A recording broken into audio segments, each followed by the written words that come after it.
spearheading an effort to what might seem to many of us like a chaotic endeavor of getting a tropical butterfly house started in western Montana, right there in the middle of a red state. It's an incredible endeavor, and they have proceeded against the headwinds of the pandemic and relatively low population density to actually be at the point where, if I'm not mistaken, they will be breaking ground for this very structure, a tropical butterfly house in Missoula, to be coming into being in this next year. I have visited the facility that they now operate from with my grandson and my daughters a few years ago and found it to be just wonderful. Uh, a huge selection of interesting tropical and local insects, uh, all in very interesting conditions in which to be viewed and studied. And they have a sizable staff that takes care of these insects and also tours the kids around and adults, uh, and numerous other programs that are now, I guess, being quite broadly sent out on the internet. So you have a number of enriching events about insects available to the public. And Glenn has come to us, I believe, from the East Coast, Massachusetts, if I'm not mistaken. A little And little further south, Jersey boy. okay.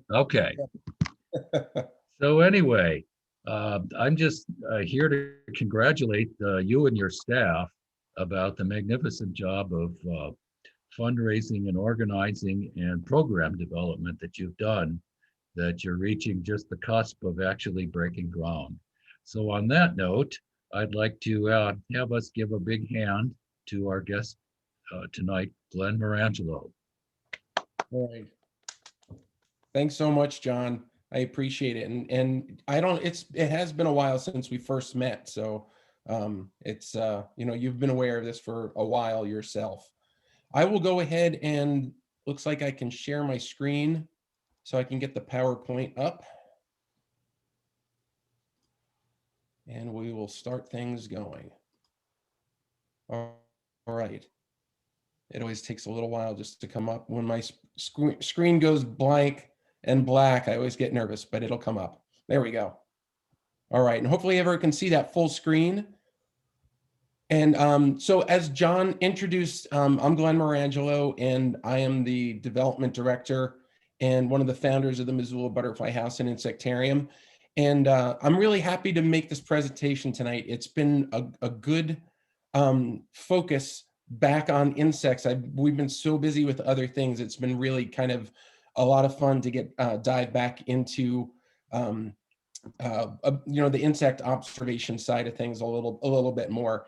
And this is a perfect audience. I mean, it's the Washington Butterfly Association, and you guys are out and about, and whether you choose to or not, you're seeing other things when you're out there. So what I really hope tonight does is maybe answer some questions about some things maybe you've seen in the past, but also kind of pique your curiosity in terms of paying attention to some of the other things that are out and about while you are out and about. So, but before we get started into the bugs, I do want to just do a really quick introduction about our organization.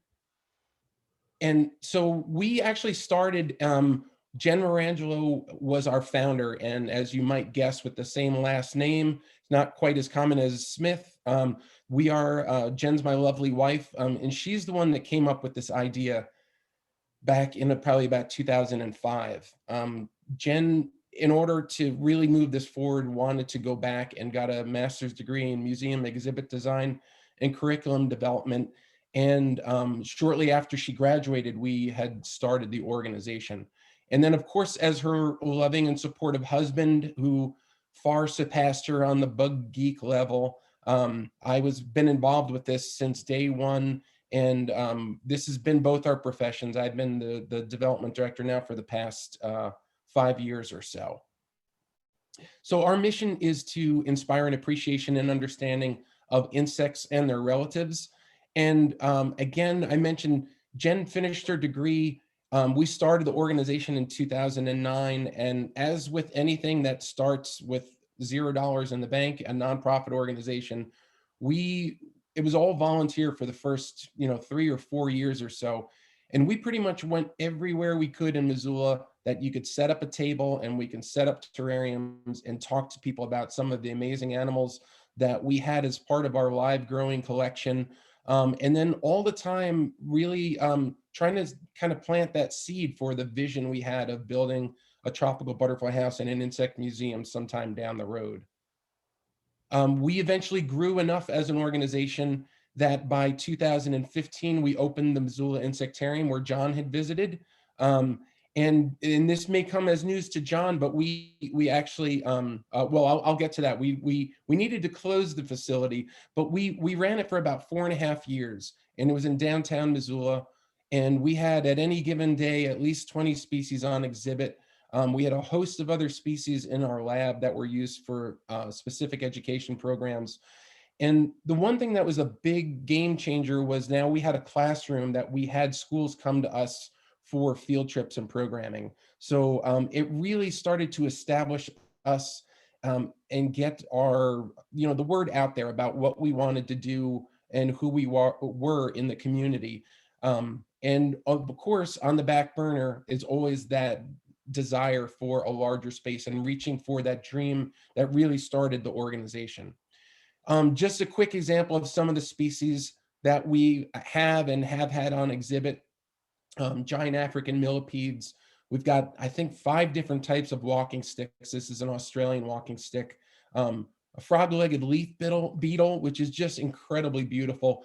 And then probably our most popular bug ambassador, this is Polly, our Goliath bird eater tarantula. And she's a sizable, if you know anything about bird eaters, they get very big. And she's a pretty hefty tarantula for sure. But just so you don't get the impression that all we were about was showing off some cool and flashy bugs and making people say, wow, the programs that we did with the schools were specifically designed to meet grade specific requirements under the next generation science standards. So because of that, we developed really strong relationships with teachers throughout Western Montana and with the Missoula County Public Schools. Today, where we are today, unfortunately, we weren't presented with the opportunity to renew or extend our lease. So we were ready to close the Insectarium portion of that episode of our organization back in, it was the end of August 2019 that we needed to close. And so we basically were faced with a decision on replicating what we've done in a different location or reaching for something bigger. And we had the opportunity to kind of reach for something bigger. So in the interim, we turned our programs into mobile programs. So we were heading into the schools and bringing our bugs and our programs into the schools. That obviously changed with COVID. And as John alluded to, we switched to all online programming. And it's actually been an amazing tool because we've reached schools all across Montana. We've done programs in Spokane. We've done programs for schools in other states across the country. And so, it's definitely a tool that will stay with us even after we open our new facility. So we've done a lot of online education, a lot of social media education. And thanks to a partnership that we've developed with the Missoula County Weed District and Extension Office, we are reaching for that bigger dream. And the connection between the Extension and Weed District, it's, as simple as insects and plants are inextricably connected. And that pretty much goes for our landscape. I mean, pollination, soil aeration, decomposition. I mean, nothing's happening on the landscape without the interrelation of insects. So we've already been doing collaborative programming with them on pollination and pollinators, on insect biocontrol, and a variety of different things. The Missoula Conservation District will also be housed in this facility that we've been kind of dreaming of together. and it's coming to fruition, as John had mentioned. So together we're building the Rocky Mountain Gardens and Exploration Center. This is the architectural rendering of the front of the building. The back of the building will have an outdoor classroom kind of in the middle here, but then it opens up onto 2.5 acres of demonstration and education gardens that the county will have. And this is, part of their responsibility in terms of what they're building, but it fits so perfectly in terms of what we're doing on our education programs that it's going to provide incredible opportunities to bring programs out to be seeing what's going on in the landscape, especially at certain times of year, with insects and plants and the soils and everything. So it's just going to open up an incredibly rich education opportunity. I won't go into detail, but these gardens will have things like demonstration orchards, berries, lawn alternatives, pollinator gardens, you name it, raised vegetable beds. It'll really cover, pretty much everything that that people are doing and want to do, maybe in their yard, or if they've got a little bit more than just a regular yard, having a little bit more of a big garden. And then, of course, the tropical butterfly house. And if you visited one before, you know what the experience is like. 80 degrees, 80% humidity, some incredibly beautiful butterflies and moths. The one down here is actually a atlas moth, which they're incredible because they range from about 8 to 12-inch wingspan. So they're hard to miss once you see them. So just to sum up our destination, 2,500 square foot tropical butterfly house, a little more than 2,200 square feet of exhibit space, which is more than twice of what we had from where John had visited. So we're really excited to bring a lot of new species on exhibit. A much larger classroom, our containment lab, so we can have our permits for all these cool species, gift shop and offices. And the exciting news is that we actually broke ground last Friday. So it has been a little crazy the last couple weeks getting prepared for this, but we've got a lot of work to do still, but we're moving straight ahead, and we couldn't be more excited. If anybody wants more information, you can go to our website, or you can go to jointhebuzzmissoula.org, and it tells you a little bit more about what we're doing. But I just wanted to try to go through that very quickly, because tonight we're here to talk about what's buzzing in terms of what you might see in your backyard or out on a hike in the backcountry. And again, I think this is like the perfect audience for this, so I'm excited to make this presentation. So just a little quick background. The idea for this presentation really stemmed from that we've done what we call our What's Buzzin' weekly report for about 7 years.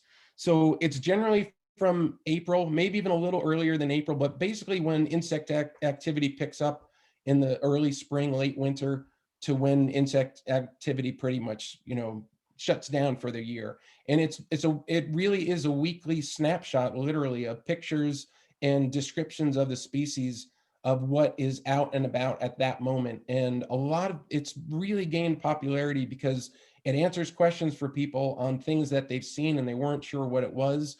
But then it also, helps them get an idea of what they might be looking for, or what they might find at this time. And, it grew. The first year we did it, I think, almost all the photos were provided by our staff and mostly me. But in 2020, we shared photos of 242 local species that were submitted by about 90 different people. And so it's really grown into a really popular thing that a lot of people are following. And so as I get into this, I will mention that all of the photos here are photos that have been submitted and featured on our What's Buzzing reports. And to tell you the truth, it was incredibly difficult to put this presentation together. I thought it was going to be really easy. And there's just so many pictures over 7 years. So what I really tried to do for tonight was boil it down to, number one, some of the sightings and reports that were my favorites, but also the ones that had a little more of a story behind them. Because rather than running through a slideshow of all these pictures, I'd rather focus on some of the background stories that some of these pictures and videos were able to tell. Let me just grab a drink of water real quick. And I think that will be more informative and hopefully more entertaining as we go out. Um, because really, to me, learning about insects goes beyond being able to identify something to species. It's the amazing stories of how these animals kind of make their living that provides that deeper level of fascination. So just to be clear, I am not going to talk about butterflies tonight. And I did that specifically because a lot of you probably know butterflies better than I do. So, but I would share this picture of a mating pair of Melissa blues that I took a couple of years ago. I noticed that Carl is on the call tonight, or the Zoom tonight. So I made the right call in not focusing on moths, because you've probably had great presentations from Carl about moths. But I threw this picture in I got a couple years ago of a Rocky Mountain clearwing moth.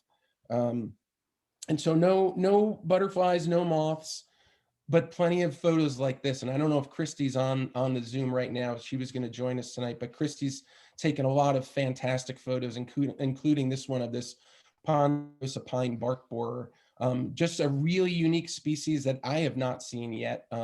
And judging by this, I believe it probably came to one of Christy's black lights that she had set up. So to jump in, I wanted to start out talking about wasps. And just saying that for years, I had always heard that there are more species of beetles, order Coleoptera, than any other order of animal on the planet. But our understanding of insects and research has expanded over decades. I've actually been hearing some entomologists challenge that with the belief that there actually may be more individual species in the order Hymenoptera, so sawflies, bees, wasps, and ants, and that number being led by the wasp. They're incredibly diverse. And instead of taking such a big subject, I wanted to focus on some that I had a good story about, and in particular, ichneumon wasps. And I'll just start out with these two. Ichneumon wasps, if you're familiar with them, they range from, pretty small to very large and very intimidating looking. They're really slender and delicate wasps. If this picture zoomed in more on their antenna, they have really heavily segmented antenna, and that's one way to get an idea of whether something's an ichneumon wasp. Long, thin legs, and they're parasitic, and this may not go over well here tonight, but many species focus on the larvae of moths and butterflies, but others focus on sawfly larvae, horntail wasp larvae, and beetle larvae. But this one, and I think I've got my IDs correct. If anybody sees something different, feel free to shout out. I will not attempt to pronounce every Latin name, so you can forgive me in advance. But this species right here is one that I have seen time and time again when you set up a black light at night for moths. And I'm sure Carl's seen it plenty of times, and Christy's seen it, and I'm sure a lot of you have seen them. They're you get a good picture of them, and they're striking and really beautiful wasp. I particularly always like their eyes. You could see the similarities in bodies between these two. This is a short-tailed ichneumon wasp, but the one I really wanted to dive into a little bit more are the ones that you see flying around that look like they've got a massive stinger and they're going to come after you. And so I think all of you probably know, and if you don't know, you can be relieved that is not a stinger at all. That's a female wasp, and that's her ovipositor. So this wasp right here, this one actually I had tried for a number of years to get down to what I believe is the correct species, and I believe I've got it with this one here. But it's about 3 inches plus in length with that ovipositor. And so just to tell the story about this wasp, and this is the only time I ever observed this wasp, and I encountered numerous individuals up in Condon, Montana, a number of years ago. But if you look at the picture closely here, the females are on a dead piece of, like a dead tree. In this case, it was kind of a root that came up to a part of a dead tree. And you could notice she's kind of has her head down, and her antenna are down on the wood. And so I'll actually jump to a video clip, because what she's doing is she's using her antenna to feel for, and from what I understand of this wasp in this genus, they focus on uh, beetle larvae. And so she is trying to sense where a beetle larva is underneath the wood, and underneath the wood by a lot, not just like underneath the surface barely. We're talking about something that's probably an inch or two underneath the surface of the wood. So she's using her antenna to feel for vibrations and trying to get a sense of where this thing is. So what she does next is pretty amazing. You can notice in this picture, her antenna are still on the wood, so she's still kind of pinpointing that location, but she takes her abdomen and raises it way up in the air. And look what she's doing now with that ovipositor. So she's has that thing, it's like a drilling rig at this point. So she's got it way up there and she's getting ready to drill. And I luckily I was able to get footage of everything here. So you can see her, she's continuing to feel for where that larva is. When she thinks she's got it, she moves her antenna off to the side, and then the drilling will start. And you'll notice that the ovipositor will start to flex a little bit.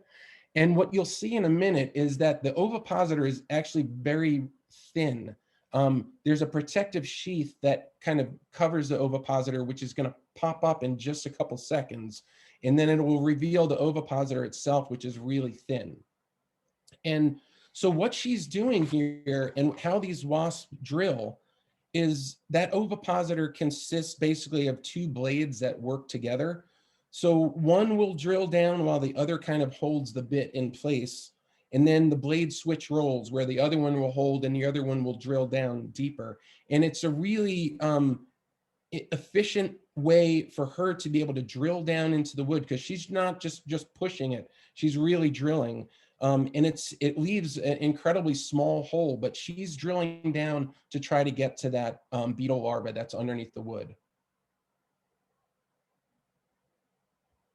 And so as you could see in this picture, you know, her abdomen's getting lower, the ovipositor's getting, you know, further and further into the wood. Here, she doesn't have much more to go. So hopefully she's found that larva that she spent all this time digging for.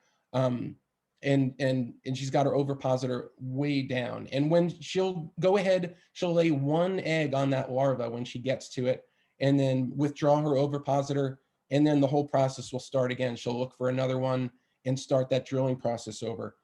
And a really interesting thing, as you know, with any limited resource, some fights break out. So there was actually, we saw this a number of times where there was a female that had her ovipositor way in there already, trying to lay the egg, but then another one's trying to get in there and take over and take an advantage of that. So, you know, just an incredible, you know, and I wish every species account I'm talking about tonight, we had like, you know, this level of detailed footage on, but it's just something that I was so thrilled to be able to see and record. And it was something that, and, you know, has been popular when we've shared it over the years for sure. So that's all I'm going to talk about ichneumon wasps. I thought I would jump into the next subject, pun intended, into jumping spiders. And of all the different kinds of insects and arthropods that we encounter, on average, people tend to be more afraid of spiders. But with the big eyes and the fuzzy little bodies, the jumping spiders are really the cute puppy dogs of the spider world. I'll admit this one is not an exotic species here or a local species. This is just a good picture of a regal jumping spider that we have as part of our live collection. But it was just a good picture to demonstrate those big eyes. And those big eyes did not evolve to make these spiders more cute and appealing to humans. The jumping spiders are thought to have the best vision in the spider world. They use this great vision to actively hunt prey. So they're visual predators looking for the movement of various prey items that they will then go and actively hunt. And so their eyes can actually form really detailed images, making these day active spiders really incredible hunters. And if you've ever watched one or come across one, it becomes obvious how they receive their name because they jump. And some species can leap up to about 50 times their own body length. So now we're getting into a species that you can find around here, incredibly common, the zebra jumping spider. It's not a native species. It is an introduced species, I believe, from Europe. But as you can see from this photo, jumping spiders are pretty bold in terms of taking down things that are their size or even larger. As you could see, this one's got a pretty sizable fly for a meal. But the story that I wanted to share was a couple of years ago in my backyard. Oh, actually, before I show you that photo, you know, while they're hunting, jumping spiders, you know, they're active hunters, but they're not reckless. When a jumping spider goes to jump on prey or jump from a leaf to another leaf or leaf to a branch, they always leave, they have like a little safety line in case they fall that will catch them. And so I saw in my backyard what I thought was a leaf dangling from a spider web because it was kind of, I just noticed it moving back and forth. But then it dawned on me, there's no wind. Why is this thing moving back and forth? And as I came up closer, it was a zebra jumping spider that had jumped on a mayfly. And so in the picture, it may be hard to see, but you can see the little safety line that's holding our little friend up there. And as it started to reel its silk in, you could see it kind of balling up here. It dragged the mayfly that is now stunned from its venom up closer to the branch, and then eventually back onto the branch to be able to eat this massive meal in safety. So, you know, you've got this spider that's probably, well, number one, it's tackling something with these big wings, but it's also tackling an insect that's probably 3 times the size of it. And it's just, they're really incredibly bold animals for sure. The other thing, I wanted to switch now to the Johnson's jumping spider. And so this is a native species that you'll find here in Western Montana, and I know in Washington as well. Um, so, and I think it's probably one of our more beautiful local jumping spiders. You could see the incredibly beautiful red abdomen. They kind of have a black cephalothorax. And then in the front, they're basically their mouth parts are what covers their fangs. The chelicerae are like a teal color, and they're just incredibly gorgeous. This one happens to be a male. The females will have like a black patch on the back of the abdomen. But the other thing that you might know of jumping spiders is that they do a little bit of a dance. And if you've never seen a peacock jumping spider do its dance, don't do it now, but do it after the presentation. If you Google peacock jumping spider, you're in for a treat because you can find many videos of them doing these elaborate courtship dances, which are just incredible. So jumping spiders are known for their dance moves. This is also a Johnson's jumping spider that when I went in to take the picture, I believe he was probably seeing his own reflection in the camera lens and started to get a little defensive of this other male spider. And I apologize for the video. It's a little shaky because it was a windy day. But I came across this a couple of years ago where at first I thought this was a male Johnson jumper doing its dance to woo one of the females. But what I later realized is up at the top of the leaf, and I'll get that in the video in a second, there was another male. And so this is probably 2 males doing some moves to kind of size each other up and to see who's going to be the best to mate with a female that was probably pretty close. And you could see the one decided to give up the ghost right at the end and the other one ran them off. So these are the kind of things with these jumping spiders that you can see out. You know, I wouldn't say you're necessarily going to find Johnson's jumping spiders in your backyard. I haven't typically found them in the urban areas as much. They're definitely out in the woods a bit more. But with that red abdomen, they stand out pretty well. And it's definitely a species that you should be out and paying attention for because jumping spiders are just amazing in a lot of different ways. Let me make sure I covered all our jumping spider stuff. Oh, no, there's one more to cover. Okay, I can't believe I almost forgot this one. So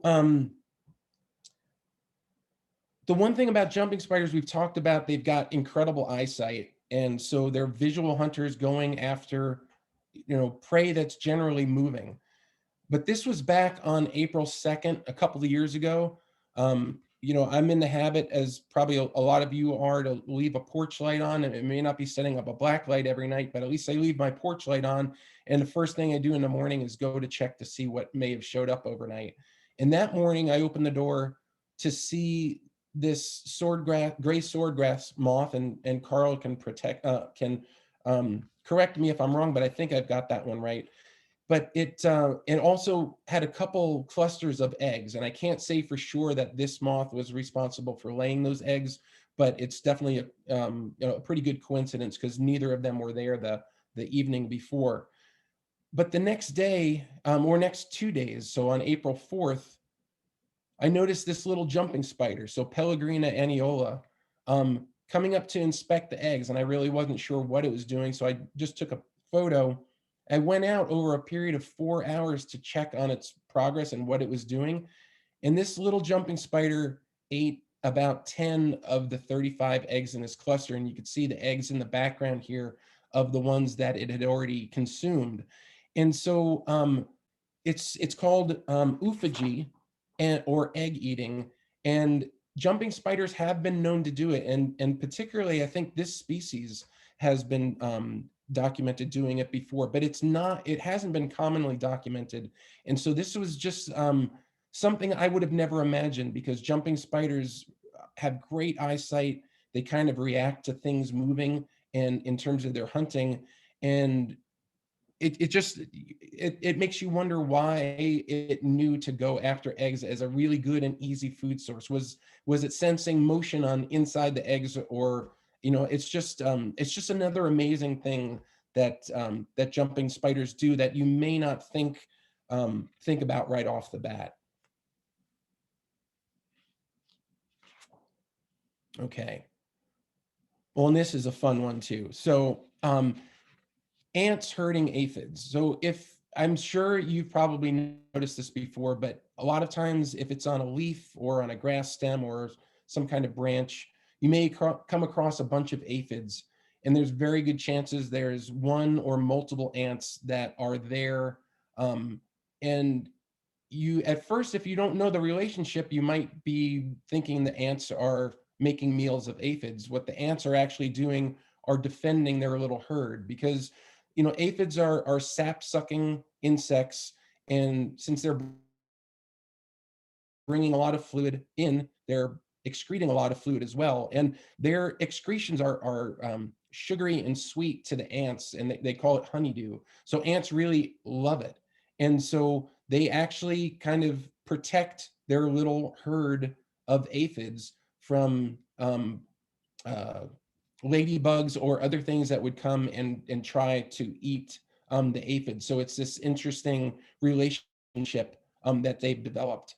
But if you look closely, you might notice other things that are going on. So in this picture, there's more ants that are tending this kind of group of aphids in here. But what I really wanted to share here is looking more closely at what's going on down here. So you see these kind of like Rice Krispie looking round things. And if we zoom in here, it's actually an aphid mummy. And so it's an aphid that was parasitized by a braconid wasp. It's a family of wasps that they're tiny. They're only about 1/8 of an inch.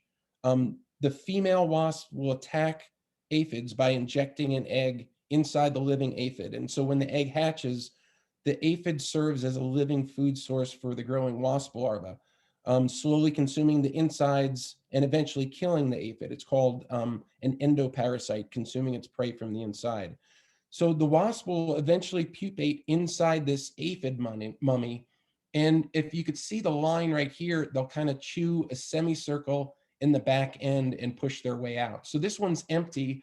The wasp has already emerged, but I've seen some aphids that are really swollen like that and black. And so that means that the developing wasp is still on the inside of that one. So it's just another thing. When you see a bunch of aphids, pay attention, because chances are you're probably going to see something like this, because these wasps do a really good job at trying to, control aphid numbers a little bit.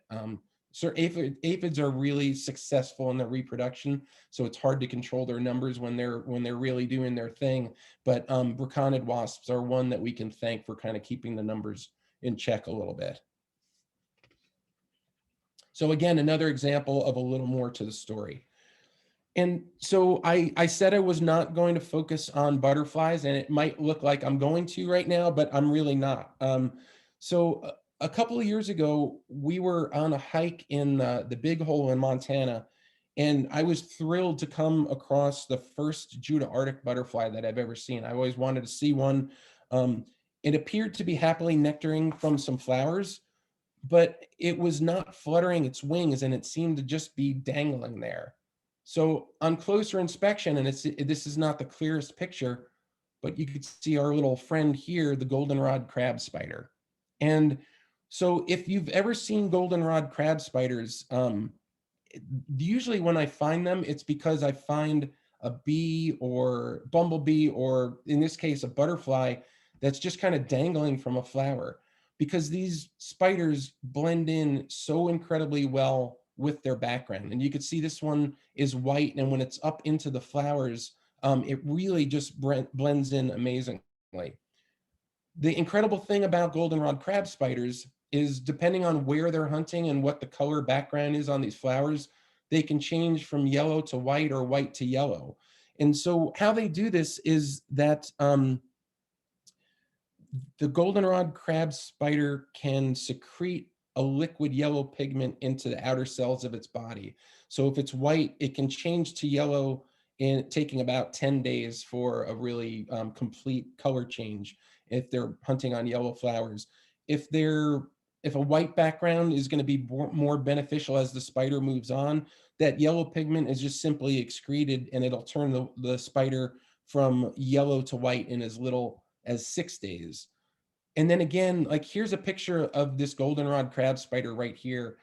And when they're in their white phase and their yellow phase, they typically have some kind of pinkish dots on the side, or maybe even a stripe. But you could see how that just blends in perfectly with this white flower that even has like pinkish centers. And so these are incredible sit and wait predators that are masters of blending into their environment. The females are the big ones that we've been seeing right here, the white and yellow ones I've shown the pictures of. This is a picture that I think I got last year, and this was the first time I've ever seen the male and female together before. I've gotten pictures of the male up here, the dark legs, and has a white abdomen with a couple kind of pinkish reddish stripes, and then the much, much larger female in her white phase. And so this is a really good example of sexual dimorphism that commonly exists in a lot of insects because of the egg-laying capacity of females. Females tend to be larger than the males in many, many species. I don't say most, because there's always plenty of exceptions. But in this case, the female's probably 3 to 4 times the size as the little male. And I just was fortunate to be able to grab a photo of these two together that I haven't witnessed that before. So there's a lot of animals that really do a great job of blending into their environment, but this is just a really amazing species that has the ability to change its appearance based on where it's hunting. So that's our goldenrod crab spiders. The next one, we'll talk a little bit about some tiger beetles. And if you've seen tiger beetles before, especially this cowpath tiger beetle, a lot of times you'll see them if you're walking down like kind of a dirt 2-track or a hiking trail, and you see like a little glint of shiny green that just keeps popping up in front of you, and you keep kind of, surprising it. They're often found on trails. They kind of like open areas for hunting.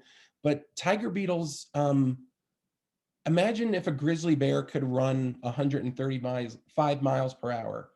Proportionally speaking, this is what tiger beetles are like to their prey. They're incredibly fast predators. They're the race cars of the insect world. And so they received their name from the combination of the striped patterns on their bodies and that ferocity as predators. So you can see the striping on the cowpath tiger beetle. But it's really interesting, and I'll go show a couple of other tiger beetles. This is the long-lipped tiger beetle.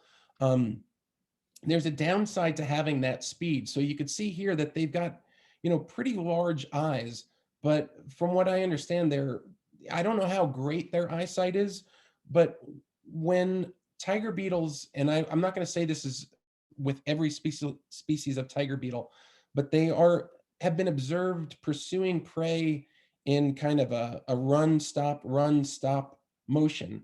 They'll pursue the prey, stop, kind of visually reoriented, chase after the prey until they catch it. And the reason they're doing that is they're running so fast that their eyes and brain are not being able to process the images accurately. So they're effectively running themselves blind. They go so fast. And so it's just an incredible thing to imagine an animal that would evolve with that level of speed to the detriment that it needs to adjust how it can hunt in order to effectively see and get to the prey in the end. And here's just another picture of a long-lipped tiger beetle. Tiger beetles, you could see the mandibles here are just really impressive. So, they'll capture their prey with their speed, but they'll use those mandibles to capture and kind of dismember their prey. They're pretty impressive. Really small insects, they're probably, I don't know, maybe a half an inch long or so.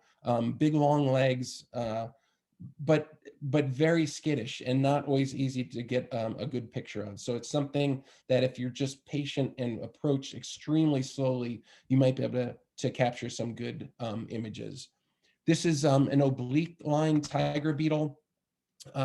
Tiger beetles in general, you're not going to find them in areas that have a lot of grass or bigger rocks or things like that, because since they're visual predators and they run really fast, they kind of like those open areas where they can utilize that speed and they can see prey from a little bit of a distance. So kind of the open areas by riverbanks, along sandy roads, and along trails tend to be really good places to find tiger beetles. The last one I'll share is the Western tiger beetle. And this individual, along with two others, I actually had captured and we had in a terrarium at the Insectarium for educational purposes. And the three of them lived for about 8 months after I caught them. One of them ended up living about a year. So it was pretty amazing to see how much longer lived they would have been. Generally, when the adults are active in the spring, they're basically getting ready to mate and they'll die off, and then the next generation will be born in the late summer and into the fall, and they actually do over winter as an adult. But in this case, these guys had good conditions and they lived for quite a long time. So tiger beetles is one that you are a species that you've probably seen before. They're not always easy to see just because they are skittish and they're really fast, but certainly one to keep an eye out for. Okay, and so I said that tiger beetles are fast, but they're not always fast enough to outmaneuver one of their main predators, which are robber flies. As perfectly stated in the Kaufman Field Guide to Insects of North America, these incredible flies are to other insects what falcons are to other birds, swift predators on the wing. And so robber flies are just seemingly always hungry and amazing predators. This particular genus is a really interesting looking one, very kind of like a blue, silvery gray kind of thorax area. And the one thing that shows out well on this photo in terms of identifying flies, and in this case, identifying a robber fly, they tend to have big eyes, their antennae are short and stubby, but it's the sets of wings. So our bees and our wasps and our butterflies and all these other things that we see flying have two sets of wings, where robber flies only have one set of really functional wings. What probably happened over time or however they evolved, what you would maybe consider a second set of wings is this little nub right here called a haltere. And so if you see a flying insect that has this little thing right kind of where the other wings would be. It's a type of fly, and these are used for stability and maneuverability in flight. And so that's one way you can kind of tell that this is a fly and not some kind of wasp or something like this. So, and this is just an example of their incredible ability as predators. So this is a really common family of robber flies, the Acylidae, that you may see. If you see them, generally when they're perching long enough for a good photo, they have a prey item, and in this case, it's a green comma. So they will take pretty large prey items, but you can kind of get a sense for a lot of the species have like a beard, kind of a bearded face, have a little bit of hair. They've got some hairs around the rest of the body, but they definitely have a long kind of tapered abdomen, and wings that, generally at rest, they're laying out over the back of the robber fly. And this is another great picture that Christy had taken. But everything's on the list. Stink bugs, I've seen them with, well, as the next picture will show, click beetles. This is a different genus of robber flies, the genus Lafria, which are bumblebee mimics. And this picture doesn't capture it really great, but they're impressive bumblebee mimics. When you see them perched, it looks like a bumblebee at first. They don't obviously fly and act like a bumblebee, but it's probably a good deterrent from something else going after to grab that as a meal. And as I mentioned, I have to have the impression that these things are seemingly always hungry, because almost every robber fly I see has something that it's just recently caught. They're just incredible predators, really, really fast. And so, they are often kind of perched and sit and wait predators. Like they'll perch and they'll look for something. They usually catch things on the wing. So they'll wait for something to fly by and they'll just fly out and grab it. So usually if you see one perched without a meal, it's looking for a meal. And if you see one perched, it's probably, the other alternative is probably chewing on something. But they're just, along with, our tiger beetle predators, these robber flies are just pretty incredible. All right, now, well, there's one other here. Again, this is a very different looking robber fly.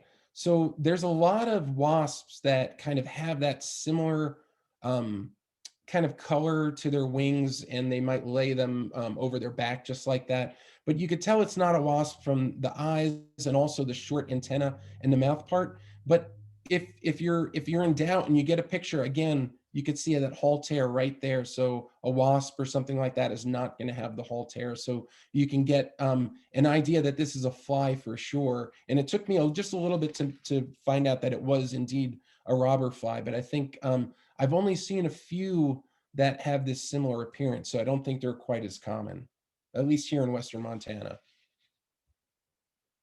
And now we'll get a little bit silly. So if anybody knows Star Wars and the Sarlacc from the Return of the Jedi, I think you know where I'm going with this next animal. This was the Sarlacc was the animal at the bottom of the sand pit that they were all slowly sliding into. So I just want to talk about ant lions. Ant lions in their adult stage are really pretty innocent. They've got long, slender abdomens. This one in particular has a really long abdomen going past the length of the wings. Two pairs of translucent wings, and they often, what a lot of people will see them and think they are a dragonfly or maybe even more like a damselfly because they're pretty small, but they mostly feed on nectar and pollen. They tend to be very weak flyers, and they will primarily fly at night. So again, if you're setting out blacklight for moths, you'll occasionally come across an antlion. This species I actually found by my front door last spring, or I think it was spring or summer. The other way you can tell that it is not like a damselfly, if you look at the antenna, and the next picture will show it better, but they've got really unique antenna that to me, it looks like a field hockey club, a field hockey stick. And so you could see a different species. And again, this was just at my porch light in the morning, but you could see that antenna that has that kind of club shape to it. This one was really, distinctive in terms of its patterns on its back and was pretty easily identifiable. Um, but antlions are they're pretty delicate. There's nothing, they won't harm you at all. But where did they get the name lion? And so a lot of you know where I'm heading, but hopefully I'll throw a few twists in here. um, this is their larva. And so look at those mandibles. They've got incredible jaws that are just waiting to capture prey. And the reason I was able to get a picture of this one not covered up in sand is because this was actually, we had ordered some ant lions to set up a terrarium for educational purposes. And so this was before it had the time to kind of bury into the sand that we provided. But the way they dig their pits, they've got these big kind of flat heads. And so what the antlion will do is start by just cutting its head underneath the substrate. And so they're usually in very loose, sandy soils. And they'll get their head underneath there and then just kick it out and use their head like a shovel to kind of kick that sand out. And they'll start going around in a circle until we eventually get something that you might find outside, antlion larval pits. And so they keep digging these pits, and the antlion, they eventually reach, like if you ever dug in loose sand, it's frustrating because it just keeps sliding in and sliding in. So these antlions dig these larval pits far enough down where the angle approaches what they call the angle of repose, or the steepest angle that they can dig without the sides sliding in on them. And that's done for a very good reason, because the antlion will then be at the bottom of this really loose pit and sitting there mostly buried, but waiting with those big jaws for anything that walks in the pit to just slide down in that avalanche of loose sand. And they're called ant lions because a lot of ants succumb that way, but it could be any kind of, a beetle or anything that's walking along that will slide in there. They've got, if the prey item is trying to make an escape up the sides of the pit, the antlion will actually start flinging loose sand at it to kind of cause a little bit more of an avalanche to slide it back down. And so they're really effective hunters by utilizing this method. Just trying to see what my next slide would be. I don't want to give this away too much, but this is probably what you haven't seen before.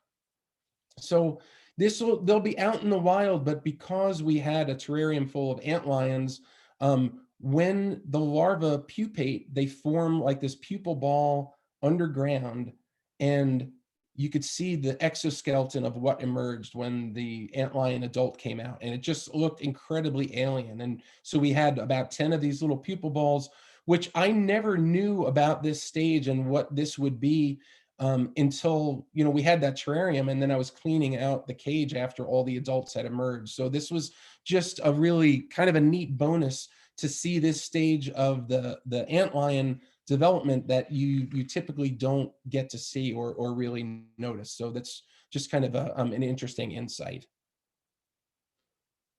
All right, and as I was joking with my wife as we went through my presentation, we're getting to the boring part of the presentation, which is the metallic wood boring beetles.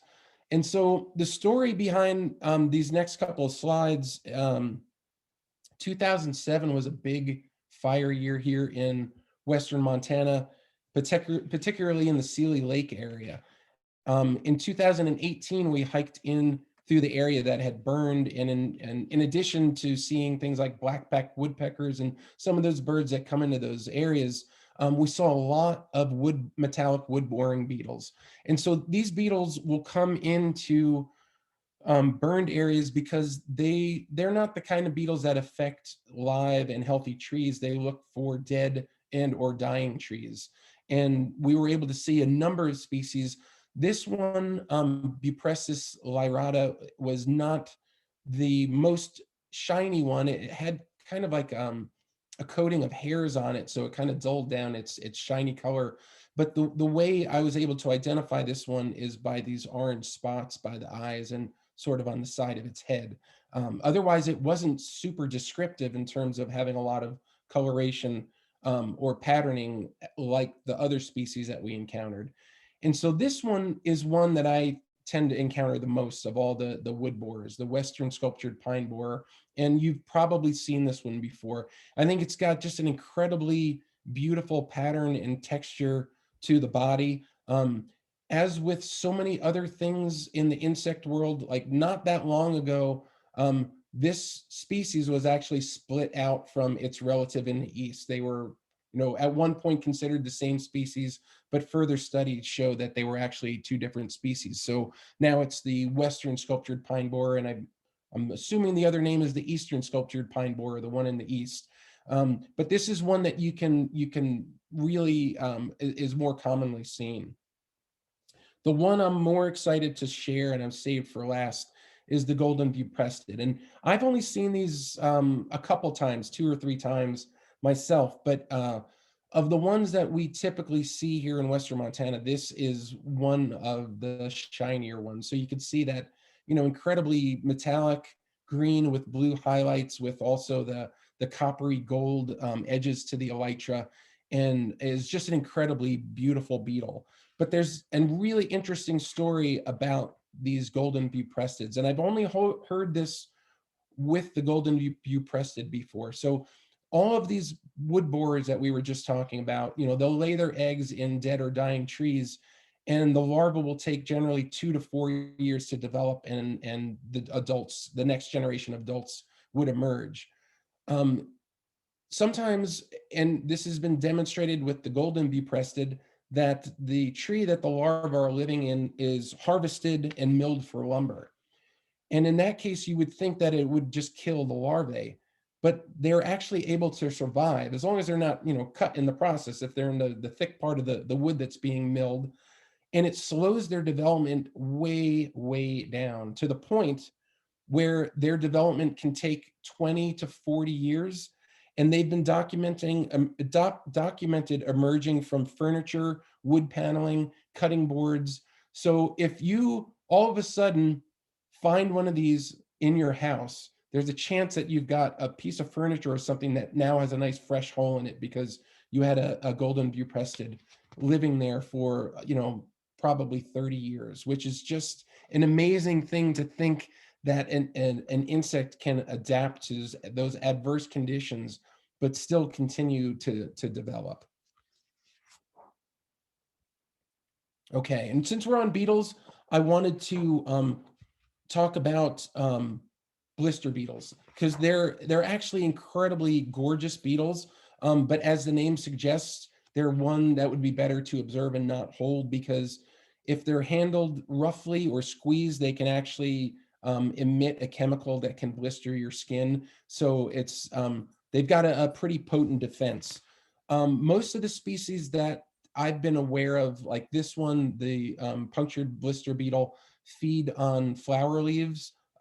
This one certainly does. This tends to be a smaller blister beetle, mostly pretty much all black, very shiny black color. This is the one, this is probably one of the most just striking color combinations of most of the insects that I've seen in Western Montana.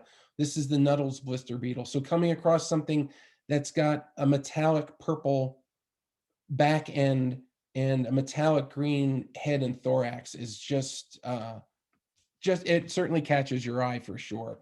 So that's the Nuttall's blister beetle. And then the green blister beetle is pretty much all green, but again, an incredibly beautiful green, metallic green color. This one, when I found them, they always tend to be on lupin. So that's, any place that you're finding a lot of lupin is probably a good place to find these. And I've typically found them from late June into early July or so. But the one that I really wanted to talk about that has a little more of a backstory to it is this one in this specific genus. These, from what I learned in trying to get this to species, are incredibly difficult to get to species from just a picture, as with so many other things. They don't tend to be as metallic shiny, but they're this beautiful orange color. But I'm just going to back up a minute and just ask you to look at the mouth part. So this one's eating flowers, and you can see its head there. This one, you can see its mouth parts roughly right there. These green blister beetles, it's hard to see their mouth parts because they're eating flowers. But take a look at this one. It's got like this, it almost looks like a long droopy mustache hanging down from its mouth. So this beetle, blister beetle, has two things that are really unique from about it. So it's got a really long straw-like mouth part, and you could see it's in two parts right now, but they actually kind of zip together, and it uses it like a straw to sip nectar in feeding off of flowers. The other thing that's really amazing about this beetle is that the females will lay eggs on the flowers, and the emerging larvae are actually parasites of bee nests. So the larvae that emerge will hang out on the flower, wait for a bee to come in to pollinate it, jump onto the bee, and be taken back to the nest to then to parasitize a larva or two of the bees. So it's just this amazing reproductive process that, you know, the part of the point of this whole presentation is just to get a glimpse at some of those stories that these species have in terms of how they reproduce or how they capture their prey, because it's more interesting and sometimes much more complicated than we would ever imagine just a little insect to be. So that's how this blister beetle kind of makes its living in terms of its reproductive process. I've just got two more slides. This one I had to share because this is one of my favorite photos that somebody had submitted for What's Buzzing. And there is just so much going on in this photo. First off, this huge beetle that's laying on the ground here that is deceased is a California root borer. And here sticking out of it, you can see it's a black beetle with a lot of orange on it. So I don't know the exact species of beetle that this is, but it's a carrion beetle. And so the interesting thing, carrion beetles are, they demonstrate really amazing parental care of their young from egg to larva. So what carrion beetles do is try to find a small dead animal, and in this case, it's this beetle, and they'll bury the carcass and lay their eggs on it and continue to feed the emerging young regurgitated carrion. So, but an issue comes up if they're spending all this time getting a cache of carrion for their young to eat, you know, other things are going to be interested in that too, and namely flies. So flies will come in and want to lay their eggs on a piece of decaying something or other for their eggs to emerge and the fly maggots to eventually eat. So the thing that you need to pay attention to on this photo are the little things right here. There's a couple, it's really hard to see them, but these are a type of mite that actually lives on the carrion beetle. And it's an amazing example of a symbiotic relationship, because what these mites are interested in eating are fly eggs. So the carrion beetle will bury its stash, and inevitably there's probably going to be some fly eggs in it that would develop into maggots that would then eat the stash that it's trying to preserve for its young. These mites come into play by then focusing on eating the fly eggs. So these mites get onto carrion beetles because carrion beetles are a very reliable source of transportation to get to fly eggs that are on carcasses. So this is an incredible example of a symbiotic relationship where they're definitely both benefiting, because the carrion beetle definitely has more reproductive success when it could preserve its food source, and these mites play the key role in helping it preserve its food source. So a lot happening in one picture. Here's another picture that will have a twist at the end, that there's a little bit more happening here. If you are out cross-country skiing or walking in the snow or snowshoeing, there's chances are you've come across this species of crane fly in the winter. They're out in the winter. It's called the wingless crane fly, or called a snow fly. And again, they're called wingless because they don't have wings. But interestingly enough, remember what we were saying before, flies have the halteres. You can see those little halteres. It doesn't have its wings, but it still has these tiny little halteres that on its body. So, they're able to survive in the winter because they produce glycerol in their hemolymph, which prevents them from freezing. And in taking this photo, I had a glove on, got some snow in my hand, and then scooped up the crane fly, because if you hold them in a bare hand, the heat from your hand can actually kill them, because they can't handle that warmth. They're built for winter. And so the idea behind why winter, why would an insect evolve to be active in winter? It's a great time of year to not be eaten by frogs, toads, dragonflies, spiders, and a larger number of birds, since some of them have gone for the winter. So it's a great strategy for an insect to be able to do its thing with a little bit less disturbance. They'll lay their eggs in the snow and they remain there all winter. The eggs will hatch as the snow tends to melt in late winter and early spring. And then the development will take place. And you probably start having the adults, by late fall or so. But the thing, and the one thing I would mention from what I read about why no wings, if you're something that's making its living in the dead of winter, it takes a lot of energy to generate those flight muscles on the body. So, if it's too cold for you to be able to utilize those muscles effectively and fly, over time, it makes sense to get rid of them in terms of development. Why put the energy into developing wings when you're not going to use them anyway? So this is a good example of an animal being smart in terms of its development. But the thing that I wanted to point out in this picture that brings up another relationship, which I've never heard of it being symbiotic in any way, but there's this little white ring or donut around this guy's neck.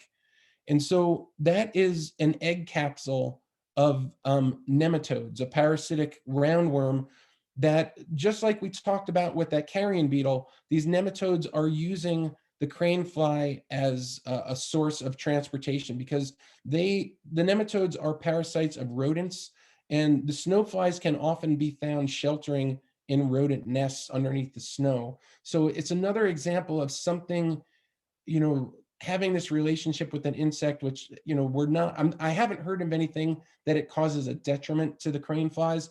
I don't think there's any way that it necessarily benefits them, but it's just another amazing interrelation that, again, when you learn a little bit more of the backstory of what's happening, and I was just lucky enough to happen to get a picture of one that had that nematode ring around its neck. It ramps up the level of fascination with what's going on out there. So I'll just wrap up and say that believe me that I could go on and on and on about this and share so many other photos that we've had over the years, but this just scratches the surface in terms of what we've seen in What's Buzzing that's been reported over the years. And what I hope this presentation did was really just spark more interest and curiosity in the little things that run the world. So the butterflies included and the moths included for sure. But with the realization that these animals are not only beautiful, but they all have amazing life stories to tell. Some of the science has, we've got a good understanding about what they do and how they make a living. And there's other species we almost know nothing about. So there's so much more to learn. It's an incredible, buggy and fascinating world out there. And all we need to really do is pay attention. And I know that you guys are out there paying attention to a lot of things. So hopefully this kind of introduced you to a few new things and kind of piqued your curiosity.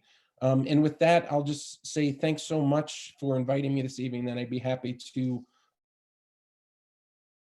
address any questions that I hopefully can answer. And I will see if I can unshare my screen here.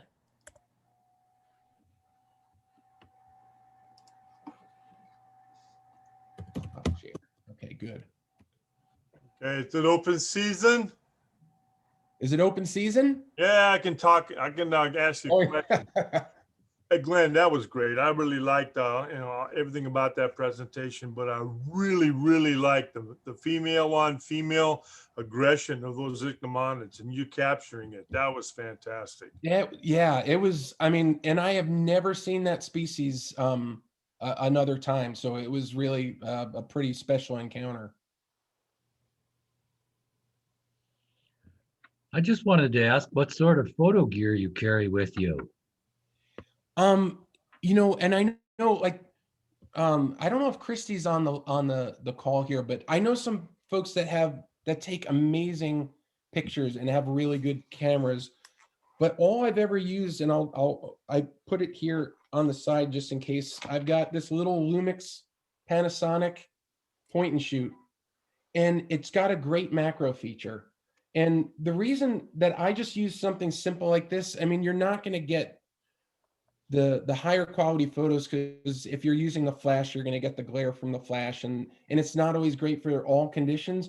But there's so many things that I just want to photo document, and there's so many. This fits right in my pocket, and you a lot of times literally have a couple seconds to get a shot off before the thing takes off. And so that's why I really like having this camera.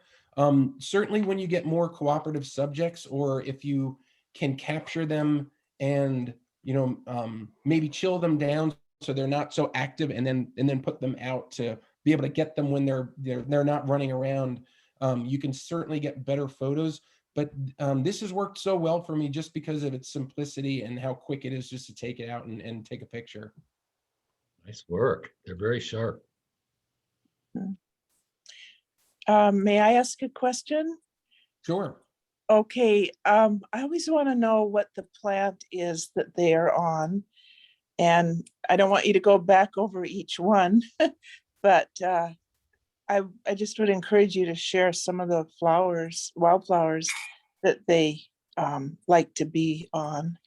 Yeah, and I would try to do that more, but it's the weird thing. Insects stick in my brain and plants do not stick in my brain. So unfortunately, I don't Okay. know my plants really well. I know the obvious ones, but I'll keep that in mind because I should just have an app because I know I've seen these apps that you can just take a picture of the plant or the flowers and it'll tell you what it is. So I'll try to do that more Okay. often, but it's one of those things on how our brains works. I remember insects, but I don't remember plants as well, the flowers in particular. Well, I'm not complaining. That was a wonderful presentation. Oh, thanks. That was a great presentation. I have a question about the wingless crane fly. Yeah. It adapted to live in the winter and be free from predators, but what does it eat? What else is out there then? It from what I read, it said that they can drink some water. This doesn't make sense. Hold on, let me just get my notes rather than trying to, because it's right at the end. I think I crossed it out because I didn't want to get into it. So it said the adults can kind of actively seek out really cold places. They can find and drink water by pressing their proboscis against the snow, but are not known to feed. And the thought is that food particles can provide the chance for ice to form in their winter ready bodies. And so that would possibly be a reason that they have evolved not to eat, which it's always surprising how many species, like when they get to the adult stage, don't eat. It's always a surprising thing. But from what I've read about them, they don't eat at all. Thank you. Yeah. I wanted to throw out, long as we're on the topic of winter insects, we had a speaker here about 4 years ago. Gosh, his name slips my mind. James something. He studied ice crawlers. Oh yeah. And they are another winter insect that gets out, and you probably have them up in the mountainous country around you. Yep. And he thought that he had found a species possibly unique to Mount Spokane. And they're a species of insect that just needs a lot more study. Yeah. Well, yeah, and I've never seen the rock crawlers. I've never seen one, but I know they're around town here. I know people that have seen them. Yeah, I mean, there's so many things that there's so little known about, especially something that is out in the winter and is underneath the snow. And, it's you've got to know about it and really go to extreme measures to learn about its life cycle. And that's the thing that's great about insects. If you want to make a name for yourself in the research field, you you can probably find a species that nobody else has seen before if you look hard enough. And you could certainly learn about things that nobody else really knows about some of these animals. So it's pretty interesting. I think we have several individuals here online with us that are just in the midst of that right now. Great. I believe so. Let me look at the chat just to see if there was. So did Montana give you a hard time about bringing in these exotic species?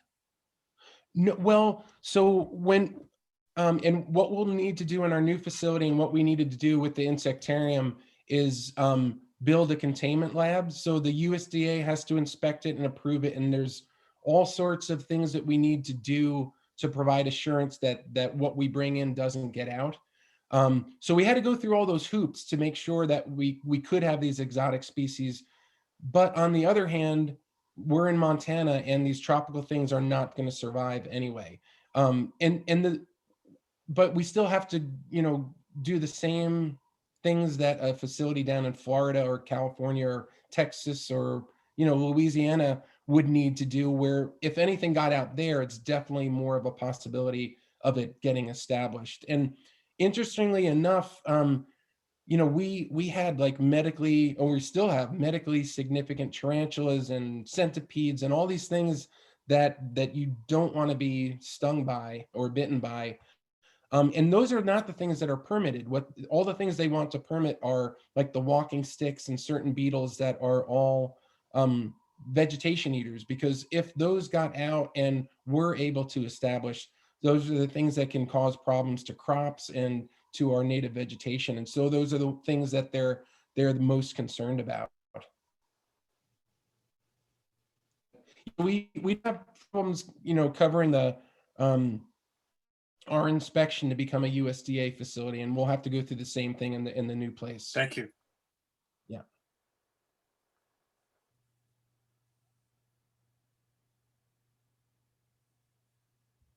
Well, and if there's no questions, I just want to say thanks, because it really, it's been so busy in all the other ways lately that it was really fun to be able to focus on just brushing up on some of the bugs that I love so much. So I appreciate the chance to chat tonight. I just wanted to ask a quick question. I may have missed it. I was a little distracted. When are you opening your new facility? We just broke ground, and they're talking about an 18-month build. So, very best case scenario, it would be very late 2022, but it'll probably be more likely early 2023, like January or February, possibly. Yeah, and from Spokane, I mean, if you want to visit a butterfly house, it's probably a little bit, the one in Seattle is a little bigger. It takes a little longer to drive there, but ours will be a little more intimate. And we'll definitely have more just bugs in general. So it'll be a cool place. Thank you so much, Glenn. I had one other question on the chat for you. Sure. Somebody was wondering if many of your finds are by chance, or do you look for certain clues to find the target species? No, a lot of times it is by chance. I mean, I would say, like for now I can't even think, antlions and things like that. There's obviously things that will be attracted to a light that will help you. I'd say I probably have more predictability with butterflies, just knowing them seasonally and their habitat preferences. And a lot of the other things really just are more by chance. And as I learn more, I didn't share some photos. Like last summer, I found my first jagged ambush bug. And I don't know if anybody has seen those. I was like going crazy because I was so excited to see this thing. And it's a tiny, tiny little bug. But now that, when you learn a little bit more about their food preferences and the time of year, I'm slowly starting to learn what to look for in certain places at certain times of year, but I've got a long way to go. So I would say, 98% of what I'm finding is just by chance and just happen to come across something. That's a long explanation to that, as I am known for. Well, we appreciate it. Thank you so much. This has been an awesome, awesome presentation. So thank you so much, Glenn. Great. Well, Yeah, thanks so thank much. you I so much. appreciate it. Good work. Yeah, thank you.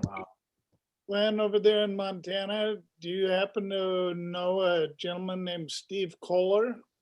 Yeah. He's an amazing butterfly guy. He could really tap in and maybe help you out some, or vice versa. Yeah, and I don't know him personally well. I know who he is, and I've met him a handful of times. I know some people that know him better. So yeah, I need to make more connections with him, because he's an amazing lepidopterist and an incredible resource for sure. Yeah, I think he's got county records in every county in Montana. And that's a lot of space. Yeah. Oh yeah. Yeah, to say, I don't think there's too many people that can say they've been in every county of Montana. So that alone is an accomplishment. Yeah, no, good.